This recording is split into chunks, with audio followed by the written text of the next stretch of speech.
আপনি কখনো জীবনে সূর্যোদয় দেখেছেন? কত প্রশান্তিদায়ক, কত শক্তিদায়ক হয়। মনের মধ্যে যেন একটা নতুন প্রেরণা দান করে, একটা নতুন উৎসাহ। কিন্তু যদি আপনি উঠতে দেরি করেন, তাহলে আপনি এই সূর্যোদয় দেখতেই পাবেন না। ঠিক এরকমই হয় আমাদের জীবনেও। সুযোগ সূর্যোদয়ের মতো।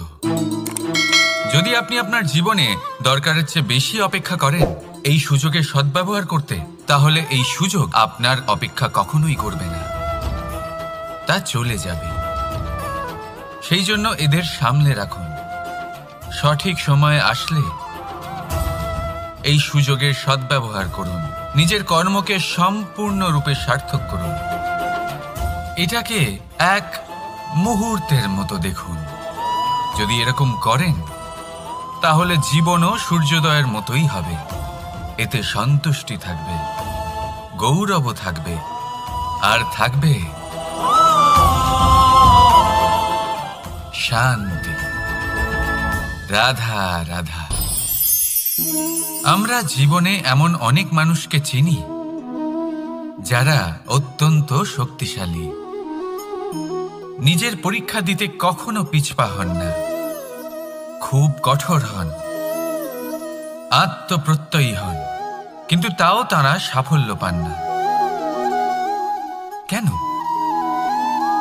কি কারণ হতে পারে এর? লৌহ মানবের মতো ব্যক্তিত্বের অধিকারী হওয়া সত্ত্বেও তারা সফলতা কেন লাভ করেন না? এবার এটার উত্তর তাদের ব্যক্তিত্বের মধ্যেই লুকিয়ে রয়েছে। লৌহ মানব, লোহা। আপনি কখনো লোহাকে দেখে থাকবেন, অত্যন্ত শক্তিশালী, অত্যন্ত কঠিন, কিন্তু শুধু তখনই যখন সেটা শান্ত থাকে, শীতল থাকে। তাকে উত্তপ্ত করুন, তা আর কঠিন থাকবে না। তার উপরে এক আঘাত চিনতে শিখুন সেই চিন্তাগুলো যা ক্রোধ বাড়িয়ে দেয়, আর সেগুলোকে শেষ করে দিন, নয়তো সেই রাগ আপনার পতন অবশ্যই ঘটাবে। রাধা রাধা। আমরা অনেকবার লোকের থেকে এই কথা শুনেছি, জীবনে যখনই ধন অর্জন করবে বাঁচিয়ে রাখবে। কি হয়, কঠিন পরিস্থিতিতে আপনার খারাপ সময় তা আপনার কাজে আসে। কিন্তু এই কথা কি 100% সত্যি? ভাবুন, এই সমস্ত ধন যে আপনি অর্জন করেছেন, তা কি আপনাকে সুস্বাস্থ্য দিতে পারবে? এই সমস্ত ধন কি আপনাকে সুখ এনে দিতে পারবে? পারবে না, তাই না? চলুন আমি আপনাকে একটা কথা বলি। পরমেশ্বর, ঈশ্বর, যদি এই ঈশ্বরের ওপর আপনি বিশ্বাস রাখেন, সর্বদাই ভালো কাজ করেন, সবার মধ্যে প্রেম ছড়িয়ে দেন, আর সবার জন্য শুধু ও শুধুমাত্র শুভকামনা করেন, তাহলে আপনার সাথে কখনো কোনো খারাপ হতে পারে না। তাই সময় বদলান, সময় বদলানোর উপকরণ নয়। আর ভালোবেসে বলুন, রাধা রাধা। অনেকবার আমাদের দৃষ্টিভঙ্গি এমন হয়ে থাকে যে আমাদের আসল সত্যের থেকে অনেকটা দূরে নিয়ে যায়। আমরা যেরকম দেখি সেরকম সবসময় হয় না। এবারে দেখুন না, আমরা মানুষেরা, আমাদের ভালো লাগে। আমরা কোথাও গেলাম, আমাদের স্বাগত জানানো হলো, আমাদের প্রশংসা করা হলো, কেউ আমাদের দিকে হাসি মুখে তাকালো, আমাদের ভালোবাসলো, আমাদের ভালো লাগে। কিন্তু যদি কেউ ক্রুদ্ধ হয়, কটাক্ষ করে, ব্যঙ্গ করে, তাহলে আমরা তক্ষুনি তাকে নিজের শত্রু ভেবে ফেলি, তার উপরে ক্রুদ্ধ হয়ে যাই। একটা কথা মনে রাখবেন, এই হাসি সবার জন্যই হয়। আপনি তাদেরকেও হাসি উপহার দিতে পারেন যাদের আপনি চেনেন, তাদেরও দিতে পারেন যাদের আপনি চেনেন না। ছোটদের দিতে পারেন, বড়দের দিতে পারেন, সবার জন্যই হলো এই হাসি। কিন্তু ক্রোধ, ক্রোধ তাদের ওপরেই আসে যাদের আমরা জীবনে কখনো হারাতে চাই না, যাদেরকে আমরা অসম্ভব ভালোবাসি, যাদের জন্য আমরা আশা করি যে তাদের জীবনের পরবর্তী সময় সব সময় সুখময় হোক, উজ্জ্বল হোক। সেই জন্য আপনার জীবনের সমস্ত সেই ব্যক্তি যারা আপনার উপরে ক্রুদ্ধ হন, কটাক্ষ করেন, জরুরি নয় তিনি আপনার শত্রুই হবেন। হতে পারে সে হলো আপনার শুভাকাঙ্ক্ষী, যিনি আপনার শুধুমাত্র ভালোই চান, যিনি আপনার জন্য একটা সুন্দর ভবিষ্যৎ চান। সেই জন্য সব সময় মন দিয়ে অন্যের কথা বোঝার প্রয়াস করুন। আপনি জানতে পারবেন তাদের কর্মের ধর্ম কি হতে পারে, আপনি জানতে পারবেন তাদের ক্রোধের মর্ম কি হতে পারে। রাধা রাধা। জীবনের এই পথে এগোতে এগোতে আমরা কোথাও থেমে যাই, আমরা জানি না কেন। আমরা চেষ্টা করি যেন আমরা সামনে এগোতে পারি, কিন্তু এরকম হয় না। কি কারণ হতে পারে এর?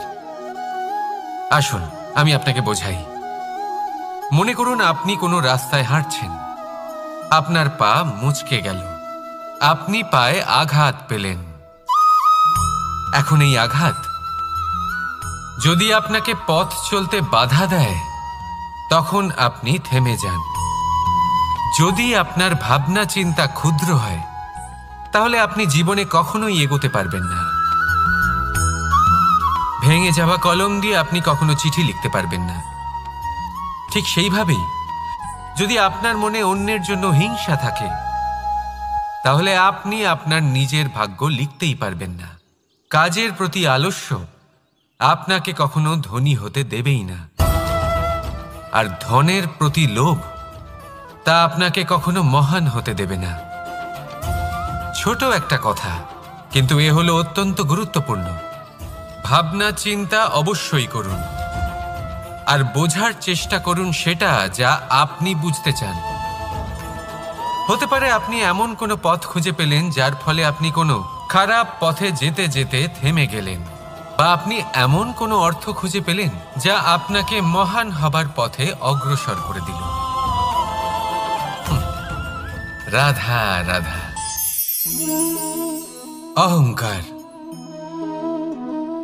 এ হলো ছোট একটা শব্দ, কিন্তু এর প্রভাব অত্যন্ত বৃহৎ হয়ে থাকে। আর সব থেকে বড় সমস্যা হলো মানুষ আজ অবধি বুঝতেই পারেনি যে এই অহংকারের বাস্তব রূপ কিরকম। কেউ একে গর্বের নাম দেন, কেউ একে আত্মসম্মানের নাম দিয়ে থাকেন, এবং কোথাও একটা এমন সময় চলে আসে যখন সময় এই অহংকারকে ভেঙে খান খান করে দেয়। আর তখন না গর্ব আপনাকে বাঁচাতে পারে, না আপনার আত্মসম্মান। এখন যদি আপনাকে উদাহরণ দিই, তাহলে যেখানে আপনি বসে আছেন সেই ঘরেই ওপরে তাকান, সেই ছাদের দিকে। যদি এই ছাদ অহংকার করতে থাকে যে দেখো আমি তো সব থেকে উঁচু জায়গায় আছি, আমার চেয়ে ওপরে আর কেউ নেই, আমি এই ঘরে থাকা সমস্ত ব্যক্তিকে ছায়া প্রদান করি, যদি এই অহংকার এসে যায় তাহলে কি? একবার ভেবে দেখুন, যদি পরের দিন তার উপর আরো একটা তলা বানিয়ে দেওয়া হয় তাহলে কি? এই ছাদ যার নিজের উঁচু হবার অহংকার ছিল, যে সব থেকে ওপরে ছিল, সে এবার পায়ের তলায় চলে এসছে। এটাই হয়ে থাকে। মনে কখনোই অহংকার পোষণ করবেন না। যদি মনের মধ্যে কিছু রাখতে চান তাহলে প্রেমের ভাব রাখুন, স্নেহ রাখুন। এই অহংকারকে আপনি যা ইচ্ছে নাম দিন, গর্ব হোক, আত্মসম্মান হোক, এর দ্বারা আপনার কোনোভাবেই কোনো লাভ হবে না। তাহলে এই অহংকারকে ত্যাগ করুন আর আমার সাথে ভালোবেসে বলুন রাধা রাধা। একটা সিদ্ধান্ত। এই জীবনে একটা সিদ্ধান্তের গুরুত্ব কি হতে পারে তা কখনো ভেবে দেখেছেন? একটা সিদ্ধান্ত সেই ভিত্তি হতে পারে যা আপনার পুরো জীবনকে বদলে দিতে পারে। এই সমস্ত সংসারকে বদলে দিতে পারে, ভবিষ্যৎ বদলে দিতে পারে। এই সিদ্ধান্ত যে কোন রাস্তা চয়ন করতে হবে, সেই সিদ্ধান্ত যে কখন সামনে এগোতে হবে আর কখন থেমে যেতে হবে, সেই সিদ্ধান্ত যে কখন যুদ্ধ করতে হবে আর কখন নিজেকে পিছু পা হতে হবে, এই সিদ্ধান্ত হলো খুব গুরুত্বপূর্ণ।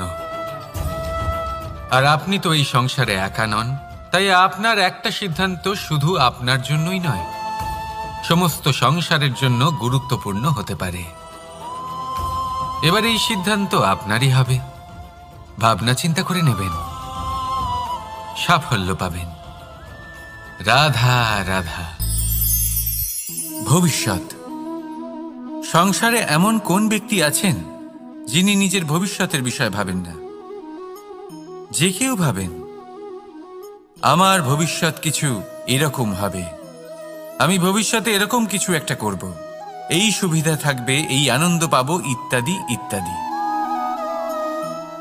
কিন্তু সত্যি বলি, ভবিষ্যতের থেকে বড় ভণ্ড আর কেউ নেই। ভবিষ্যৎ আপনাকে ছেড়ে চলে যাবে, আপনি জানতেও পারবেন না। ভবিষ্যৎ আপনার থেকে আপনার বর্তমান কেড়ে নেবে। অনেক সময় আমরা ভবিষ্যতের বিষয় ভাবতে থাকি, দুশ্চিন্তা করতে থাকি, ভবিষ্যৎ দিয়ে নিজেকে এতটাই ঘিরে ফেলি যে বর্তমান কি তা ভুলেই যাই, তার বোধই আমাদের থাকে না। ভাবুন, ভবিষ্যৎ কি? ভবিষ্যৎ হলো সেটাই যা এখনো পর্যন্ত ঘটেনি। বর্তমান হলো সেটা যা এখন ঘটছে। তাহলে যা এখনো ঘটেইনি তার বিষয়ে দুশ্চিন্তা করে নিজেকে ব্যতিব্যস্ত কেন করছেন?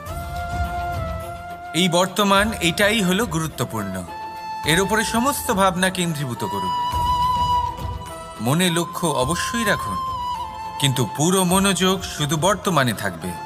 এই বর্তমানকে যদি সামলে নিতে পারেন, তাহলে আপনার ভবিষ্যৎ এমনি উজ্জ্বল হয়ে উঠবে। তাহলে আসুন আমার সাথে ভালোবেসে বলুন, রাধা রাধা। সময়। কথায় আছে, আমাদের জীবনের প্রত্যেক মুহূর্ত স্বর্ণর মতো হয়। এবার হয় আমরা একে নিজেদের কাছে রাখতে পারি, বা একে আমরা চলে যেতে দিতে পারি। কারণ এই ছোট ছোট মুহূর্তই আছে যা আমাদের জীবনকে গড়ে তোলে। এখন এই জীবন কেমন হবে তা আমাদের উপর নির্ভর করে।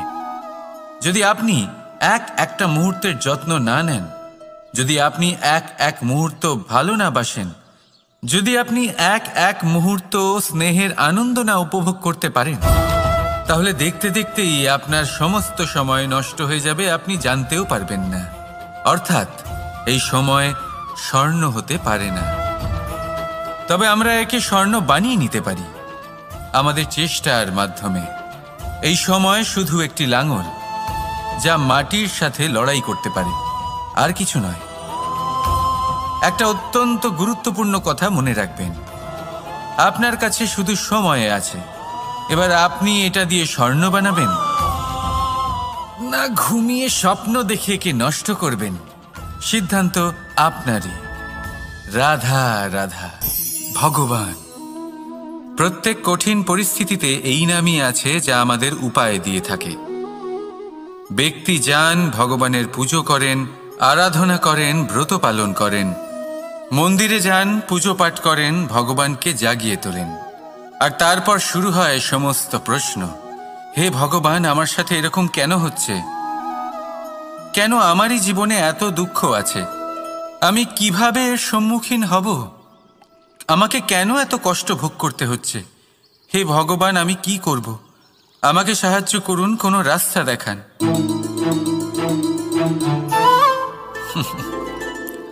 চলুন আমি আপনাকে একটা প্রশ্ন করি। মন্দিরে যাওয়ার চেষ্টা করার আগে আপনি কি জীবনে ততটা চেষ্টা করেছেন যতটা সেই সমস্যাকে দূর করার জন্য দরকার ছিল? দ্বিতীয় প্রশ্ন, ভগবানকে জাগানোর পূর্বে আপনি কি নিজেকে জাগিয়ে তুলেছেন? আপনি কি আলস্য ত্যাগ করেছেন? তৃতীয় প্রশ্ন, ভগবানকে জিজ্ঞাসা করার আগে আপনি কি নিজেকে জিজ্ঞাসা করেছেন যে আমি কেন এত অসফল হচ্ছি? যদি না করে থাকেন তাহলে সবার আগে এটা করুন। আপনি সমস্ত প্রশ্নের উত্তর পাবেন, সমস্ত বিপদের পরিত্রাণ পাবেন। অন্য কোথাও নয়, নিজের ভেতরে তাকিয়ে দেখুন। চেষ্টা করুন নিজেকে জাগিয়ে তোলার। আপনি সফল অবশ্যই হবেন, কারণ এই পরমাত্মা, ওই পরমেশ্বর, ওই পরব্রহ্ম আপনার মধ্যেই তো আছে। রাধা রাধা। নাম।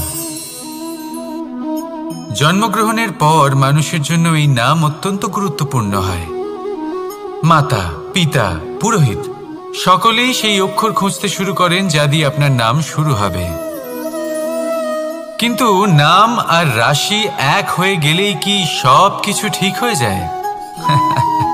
কখনোই নয়, কারণ আপনার কর্মই হলো সব থেকে গুরুত্বপূর্ণ, আর কিছুই নয়। দেখুন, এই নিয়তিও আপনার কর্ম অনুযায়ী আপনার ভবিষ্যৎ সুনিশ্চিত করে। যদি আপনাকে উদাহরণ দিই তাহলে ভাবুন, একদিকে ছিলেন রাম আর অন্যদিকে রাবণ। দুজনেরই নাম শুরু হয় র দিয়ে, কিন্তু একজন পেলেন এক ভয়ানক পরিণতি আর অন্যজন সমগ্র সংসারের মনে চিরস্মরণীয় হলেন। তাহলে মনে রাখবেন, নাম নয়, কর্মই হলো শ্রেষ্ঠ। আর যদি তা শ্রেষ্ঠ হয় তাহলে আপনার নাম এমন স্থানে পৌঁছবে যা সংসারের কেউ মুছে ফেলতে পারবে না। তাহলে আসুন আমার সাথে ভালোবেসে বলুন, রাধা রাধা। অনেক সময় যখন আমরা কর্ম করি, সাফল্য লাভ করি, কঠিন পরীক্ষায় উত্তীর্ণ হই, বড় কাজ করি, আমাদের মনে হয় এই সংসার আমাদের একটু প্রশংসা করুক, ভালো লাগে। অনেকবার মনে হয় এটা হলো আমাদের কর্মের ফলই বটে, আমরা আনন্দ পাই। কিন্তু যখন আমরা এই প্রশংসা পাই না, তখন কি হয়? আমরা দুঃখী হয়ে যাই, ভেঙে পড়ি। মনে হয় যেন আমার জন্য কেউ চিন্তাই করে না। এমন মনে হয় যেন আমাদের আনন্দে অন্য কেউ আনন্দই পায় না। অনেক রকম ভাবনা আসে। কিন্তু আমি আপনাকে একটা প্রশ্ন করতে চাই, আপনি যে কাজই করেন না কেন, যে কর্মই করেন না কেন, তা কি শুধুমাত্র প্রশংসার জন্য করেন? যদি এরকম হয়ে থাকে তাহলে সেই ভাবনা এক্ষুনি ত্যাগ করুন, কারণ এই প্রকৃতি আমাদের অন্য শিক্ষা দেয়।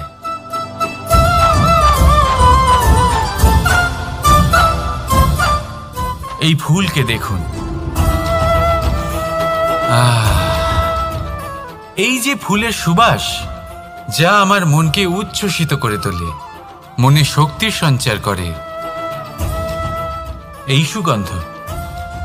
কিন্তু ভেবে দেখুন, ফুলের কিন্তু এই কাজ করার জন্য কোনো প্রশংসারই প্রয়োজন হয় না। এটাই হলো প্রকৃতির শিক্ষা। যিনি সৎ হন, সৎকর্ম করেন, তার কোনো প্রশংসার প্রয়োজন হয় না, কারণ ওনার কর্মই হলো ওনার সুবাস। মনে রাখবেন, আতর নকল ফুলে দেওয়া হয়, প্রকৃত ফুলের তার কোনো প্রয়োজন হয় না। সেইভাবেই আপনিও কর্ম করতে থাকুন শুভ চিন্তা নিয়ে। এই মনকে সবসময় শান্ত রাখুন, স্বচ্ছ রাখুন। যদি এরকম করেন তাহলে আপনার কর্ম এমন সুবাস ছড়াবে যে আপনার জীবনে শুধু এবং শুধুমাত্র আনন্দই থাকবে। তাহলে এই আনন্দ সহকারে বলুন, রাধা রাধা। এই সংসারে এমন কোনো পর্বত নেই যা এতটাই উঁচু যে মানুষ তার শিখরে পৌঁছতে পারবে না, তাকে অতিক্রম করতে পারবে না। এই সংসারে এমন কোনো সাগর নেই যা কিনা এতটাই গভীর যেখানে মানুষ তার তলদেশে পৌঁছে ফিরে আসতে পারবে না। একটা ছোট্ট বরফের টুকরো পর্বতের শিখরে গলে গিয়ে বইতে থাকে, আর দেখতে দেখতেই তা মহানদী গঙ্গায় পরিবর্তিত হয়। এর কারণ কি? এর কারণ হলো প্রচেষ্টা, প্রারব্ধ নয়। এই প্রচেষ্টাই সুনিশ্চিত করে যে আপনার প্রারব্ধ কি হবে। এই সমস্ত কিছু হলো প্রচেষ্টা আর প্রারব্ধের খেলা। আপনার প্রচেষ্টা যেরকম হবে, আপনার প্রারব্ধ সেরকমই হবে। আর আপনার প্রচেষ্টা যদি উচ্চ মানের হয়, তাহলে প্রারব্ধকে আপনার সামনে নত হতেই হবে। কি বলেন? তাহলে আসুন আমার সাথে ভালোবেসে বলুন, রাধা রাধা। অনেক সময় মানুষ অতীতকে দেখেন, আর তখন অহংবোধে পরিপূর্ণ হয়ে ওঠেন। কখনো বর্তমানের দিকে তাকান, ভবিষ্যতের দিকে তাকান আর পরিতৃপ্তিতে ভরে ওঠেন। কেন বুঝতে পারেন না একটা সহজ কথা? এই যে সৃষ্টি, এই সৃষ্টি হলো একটা বড় চক্র, যা বারংবার আপনার কাছে ফিরে আসবেই। কঠিন থেকে কঠিনতর পরীক্ষায় আপনাকে নিযুক্ত করবে, যাতে আপনাকে উত্তীর্ণ হতেই হবে। যা কাল ছিল তা আজ নেই, এটা সবাই জানেন। যা আজ আছে তা হয়তো কাল থাকবে না, এটাও আপনাকে মেনে নিতে হবে, তাও আবার হাসি মুখে। শান্ত থাকতে শিখুন আর কখনোই মনের মধ্যে অহংকার উৎপন্ন হতে দেবেন না। হতে শিখুন সেই হিমবাহের মতো। হয়তো এই জন্যই এত শীতল থাকে, কারণ ও জানে গতকালও জল রূপে ছিল, আজ বরফ রূপে হয়তো আছে, কিন্তু কাল পুনরায় সে জলেই পরিণত হবে। নিজেকে শান্ত রাখুন। হয়তো আজ আপনি সাফল্যের শিখরে আছেন, হয়তো বা নেই। আপনাকে প্রত্যেক দিন অবশ্যই দেখতে হবে। শুধু নিরন্তর প্রচেষ্টা করতে থাকুন, প্রত্যেক পরিস্থিতির জন্য তৈরি থাকুন, আর একে ভারসাম্যে রাখতে শিখুন। আপনার কাল হোক, আজ হোক বা আগামীকাল, আপনার ভালো দিন হোক বা খারাপ দিন, সব পবিত্র হয়ে যাবে। তাহলে আসুন আর আমার সাথে ভালোবেসে বলুন, রাধা রাধা।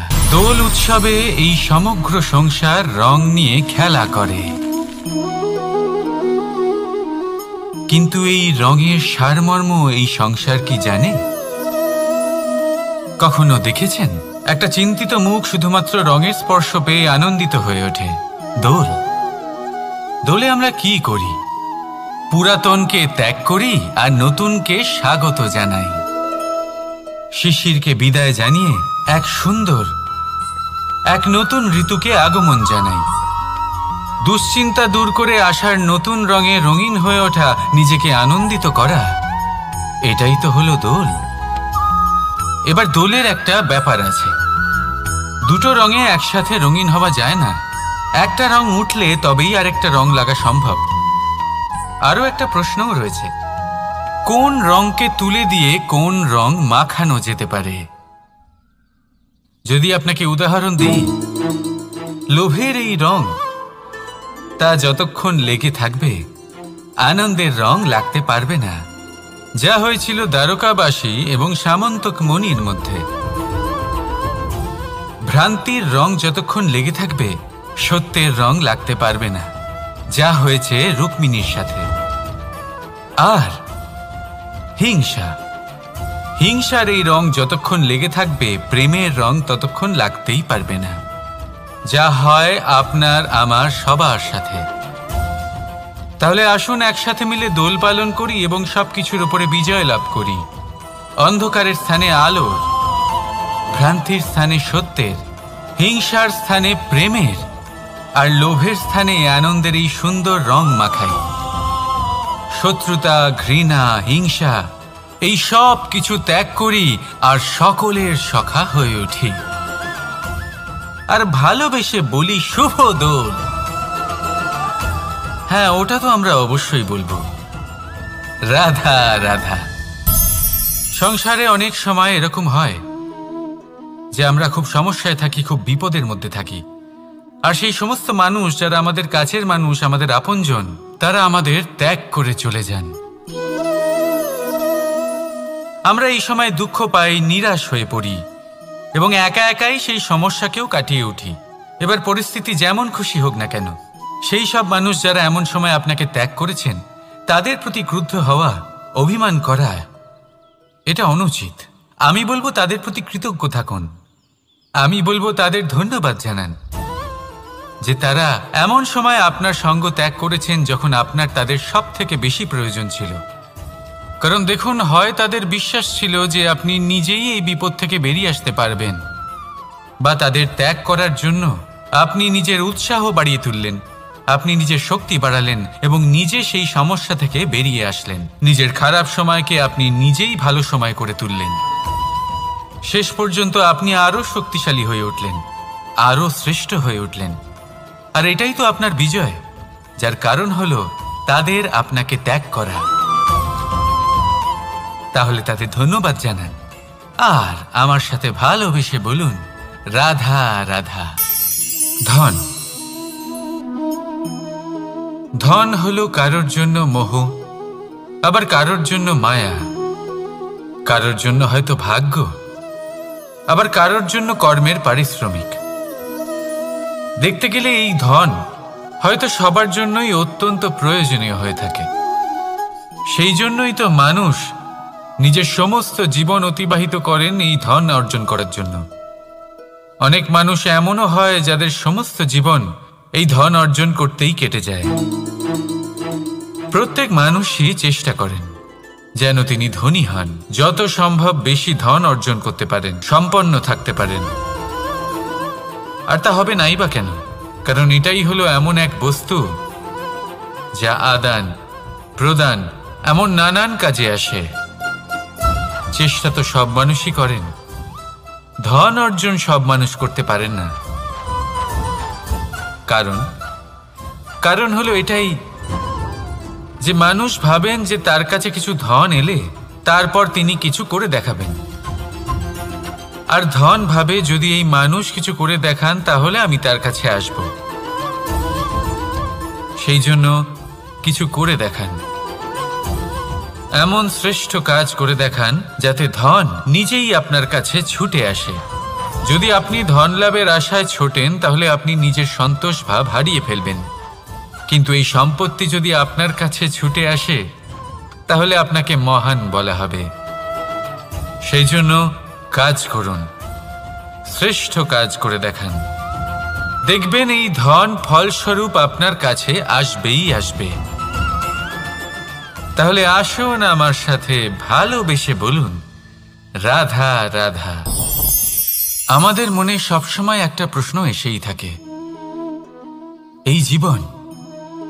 এই জীবন যা কিনা ঈশ্বর আমাদের দিয়েছেন, একটা জীবন। ঈশ্বর এক আত্মা দিয়েছেন পৃথিবীতে বাঁচার জন্য। যতদূর আমরা জানি আমাদের কাছে একটাই জীবন রয়েছে। আমরা ভাবি এই জীবন গুছিয়ে কিভাবে রাখা যায়। প্রত্যেক মানুষ ভাবেন যে আমি কি করি যাতে এই জীবনকে গুছিয়ে রাখা যায়, কিরকম কর্ম করব, কিরকম পুণ্য করব, কি ধরনের শাস্ত্র পড়ব যাতে আমি সেই জ্ঞান অর্জন করি যাতে জীবনটা সুন্দর করে তুলতে পারি। আমাদের সমগ্র জীবন কেটে যায় এই প্রশ্নের উত্তর খুঁজতে, সেই শাস্ত্র অধ্যয়ন করতে। এমন অনেক মানুষ তাও বুঝতে পারেন না। আসুন আজ আমি আপনাকে একটা সহজ কথা বলি যার দ্বারা আপনি নিজের জীবন সুন্দর করবেন। জীবন, জিহ্বা, এদের দুজনেরই হলো একটাই রাশি। জিহ্বা অর্থাৎ আপনার কথা, এই কথাকে সংযত রাখুন, একে সুন্দর করে তুলুন, মধুর কথা বলুন, যতটা সম্ভব একে নিয়ন্ত্রণে রাখুন। আপনার জীবন সুন্দর হয়ে উঠবে। কারণ এই শব্দ হয় অত্যন্ত শক্তিশালী। এটা হলো এমন এক বন্ধন যা আপনার সামনের মানুষকে আপনার ব্যক্তিত্বের সাথে জুড়ে দিতে পারে। তাই এই শব্দ সংযত রাখুন, একে সুন্দর করে তুলুন। আপনার জীবন আপনা থেকেই সুন্দর হয়ে উঠবে। আর আসুন এই মধুর সুন্দর অনুভূতি দিয়ে বলুন রাধা রাধা। জীবন, এই জীবন আসলে কি?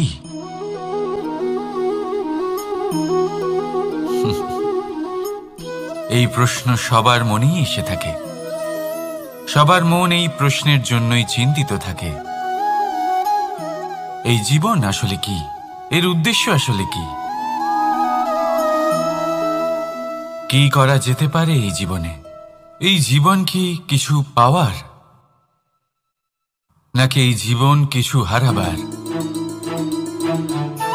এই জীবন কি আসলে সেটাই যেখানে আমাদের পরমাত্মার খোঁজ করা উচিত, নাকি আমাদের ধাবিত করা উচিত নিজেদের স্বপ্নের লক্ষ্যে?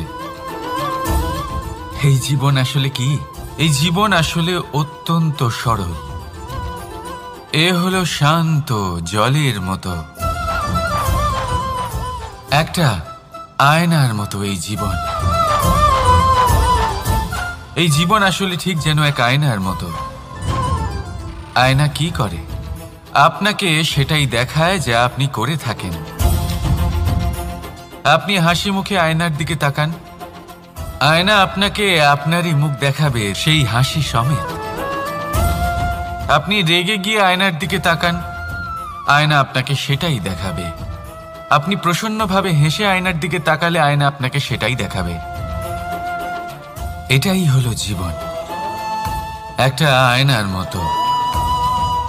আপনি এটা ভাববেন না যে এই জীবন আপনাকে কি দিয়েছে, বরং এটা ভেবে দেখুন যে আপনি এই জীবনকে কি প্রদান করেছেন। যদি আপনি এই জীবনকে সুখ প্রদান করেন, আনন্দ দিতে পারেন, ভালোবাসা দিতে পারেন, তাহলে এই জীবনও আপনাকে সুখ, আনন্দ আর ভালোবাসাই দেবে।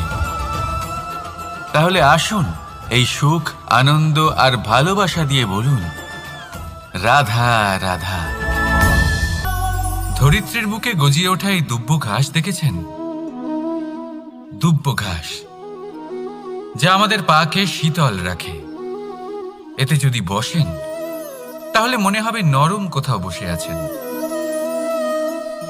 এত ছোট হলেও কিন্তু এর মধ্যে গুণ আছে অনেকগুলি, আর যতটা ছোট এটা ততটাই বড় শিক্ষকও। কিভাবে? ভাবুন, পাতা ঝরার মরশুমের পরে সমস্ত পাতা একত্রিত হয়ে থাকে। একটা ছোট ফুলকি সবাইকে জ্বালিয়ে দিতে পারে, সমস্ত পাতা পুড়ে ছাই হয়ে যায়।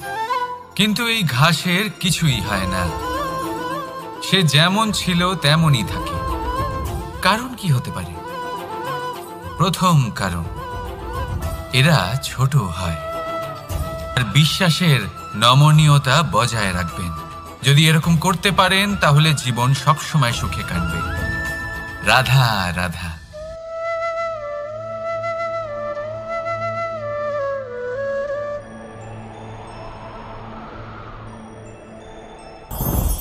লোভ আপনার অন্তরের আরো একটা শত্রু। দেখতে গেলে এটা একটা শব্দ, একটা সংস্কৃত শব্দ, লব ধাতু থেকে উৎপন্ন হয়েছে। এর অর্থ কিছু লাভ করা।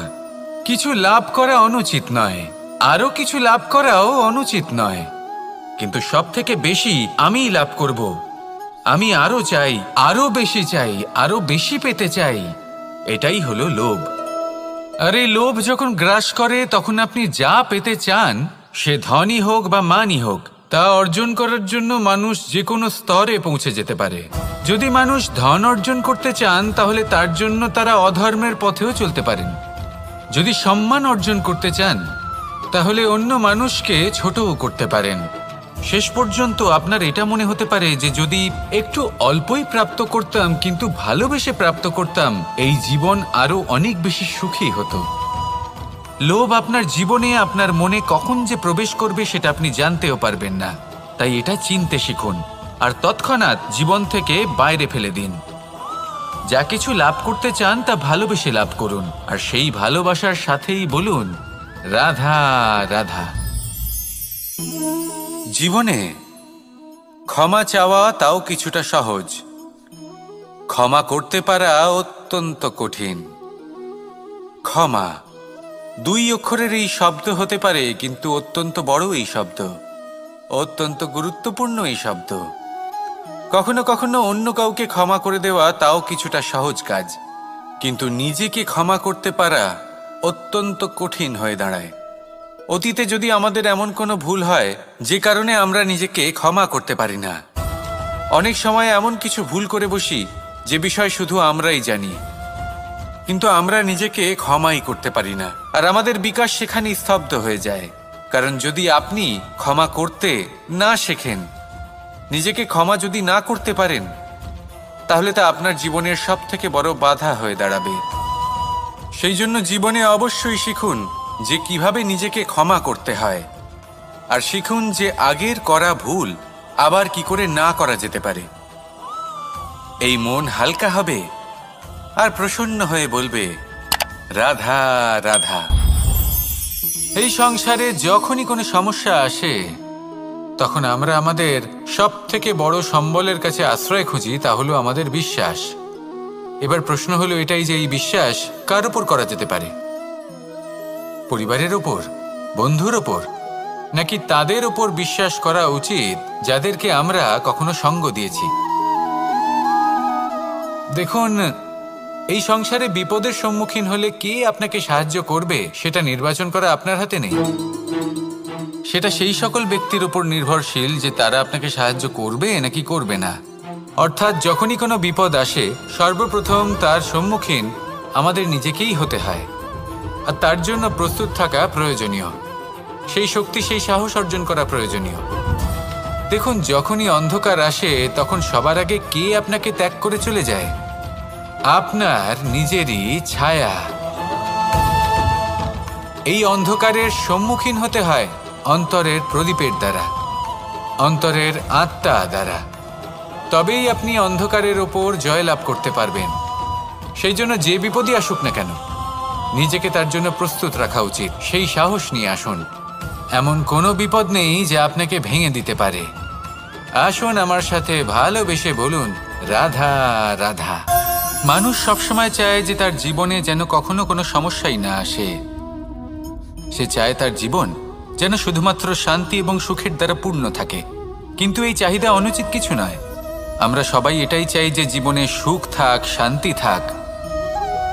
কিন্তু এই কথা সবসময় মনে রাখবেন, যে সূর্য উদিত হন সংসারকে প্রকাশমান করেন, দুপুরবেলায় সংসারকে রৌদ্র প্রদান করেন, সন্ধেবেলায় তাকেও অস্ত যেতে হয়। এবার আমাদের জীবন চক্র কিছুটা এরকমই।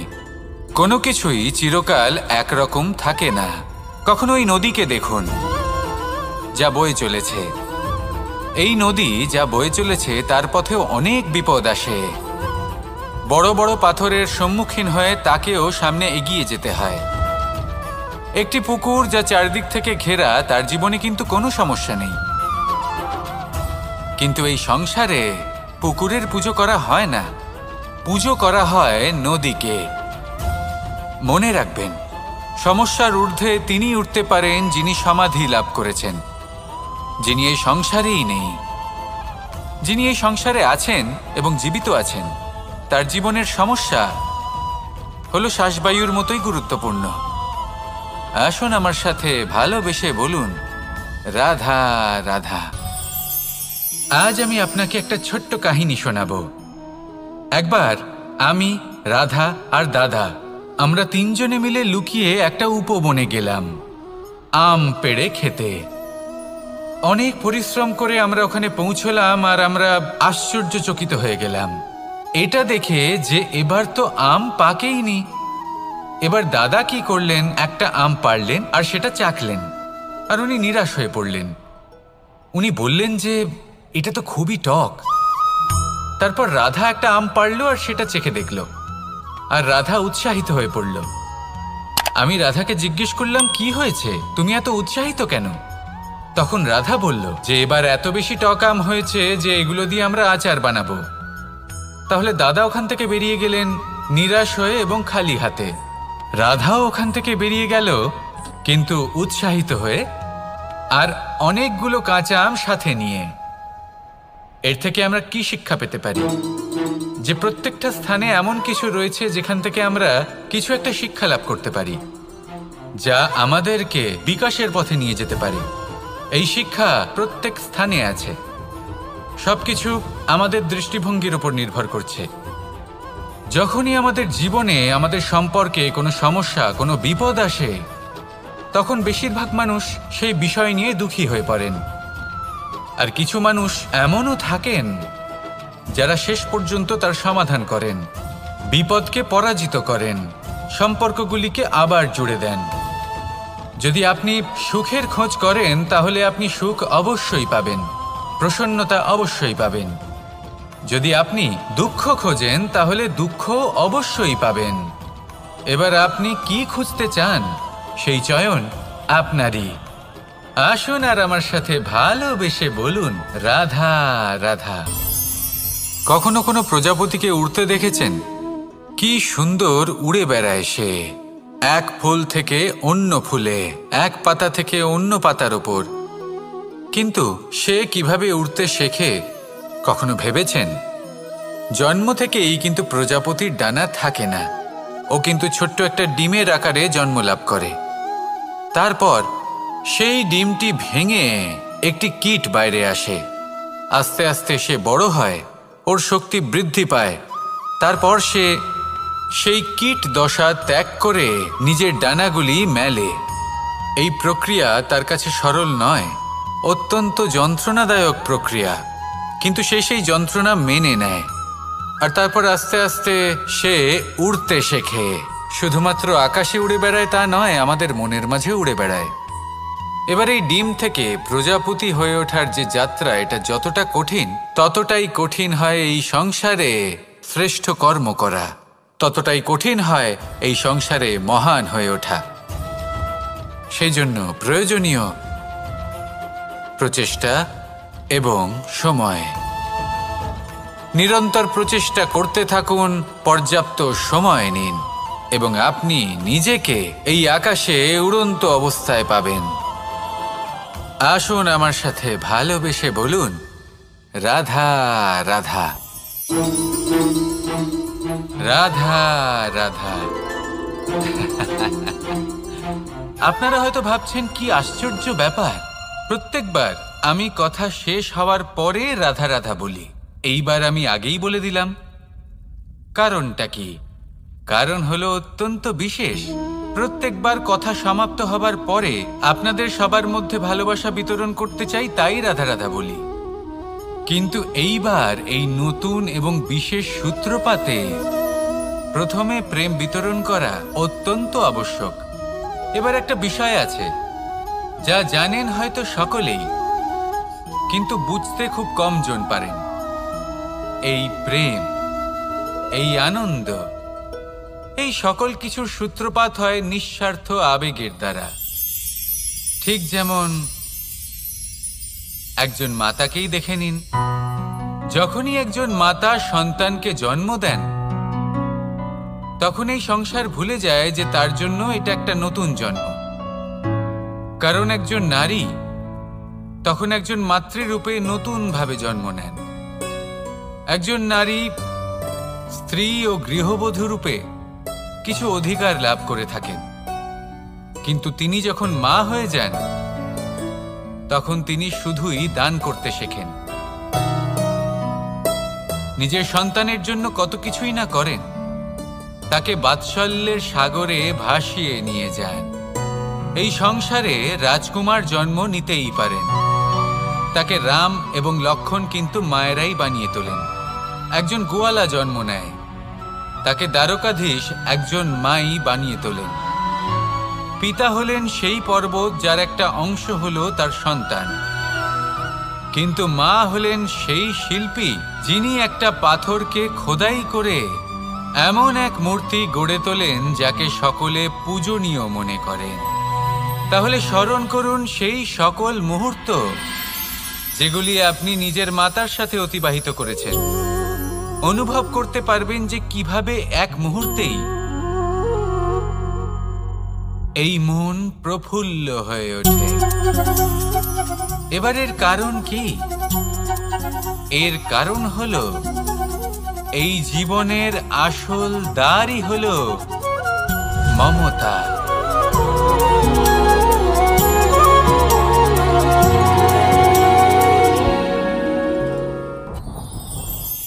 যত শক্তিশালী এই মন, তত শক্তিশালী এই শরীরও। এই যে আমাদের শরীর, এটা আসলে কি?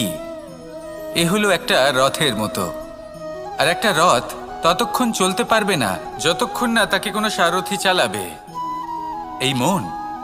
এই মন হলো শরীরের সারথি।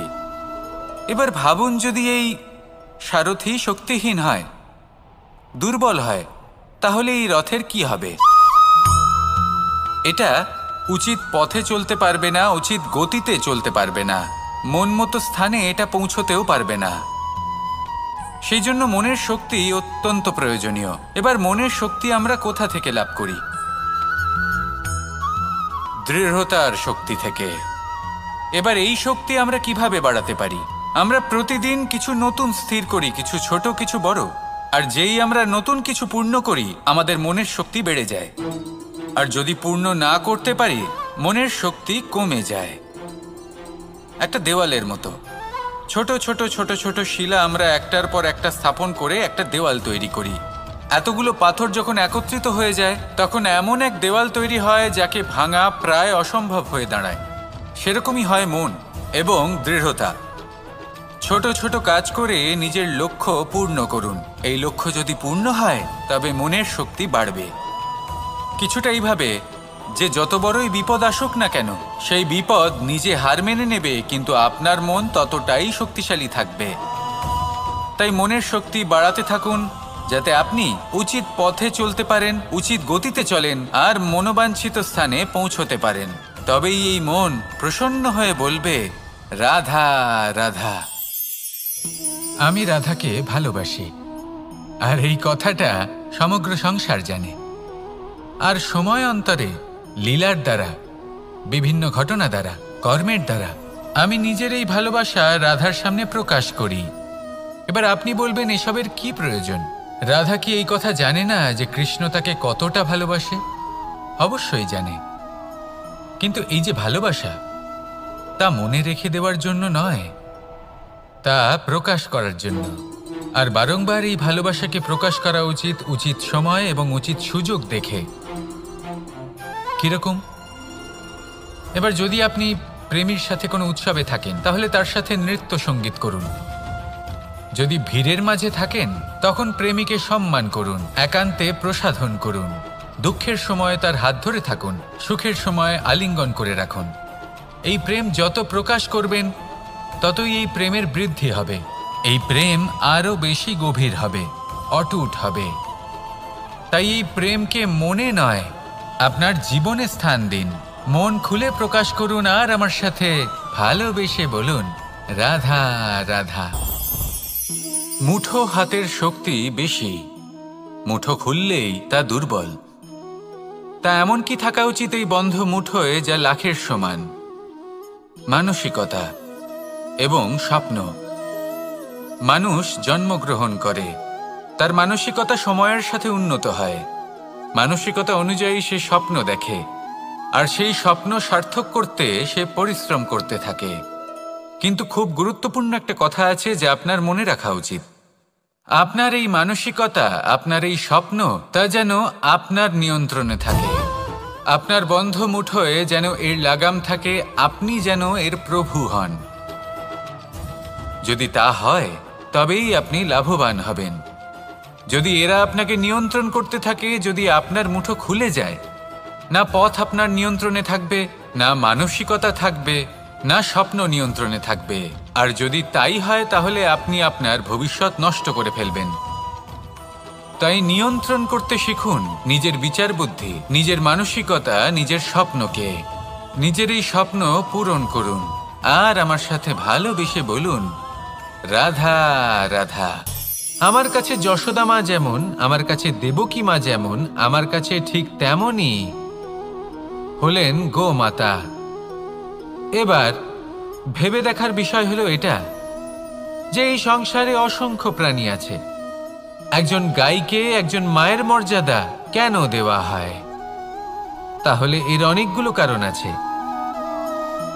এই গাই অর্থাৎ গোমাতা, এনারা হলেন অত্যন্ত শান্ত, শান্তিপ্রিয়, কখনো কারোর কোনো ক্ষতি করতেই পারেন না। গোমাতা যে দুধ নিজের বাছুরকে পান করান, সেই দুধই আমাদেরও দেন। সেই দুধ পান করে আমরা শক্তি লাভ করি।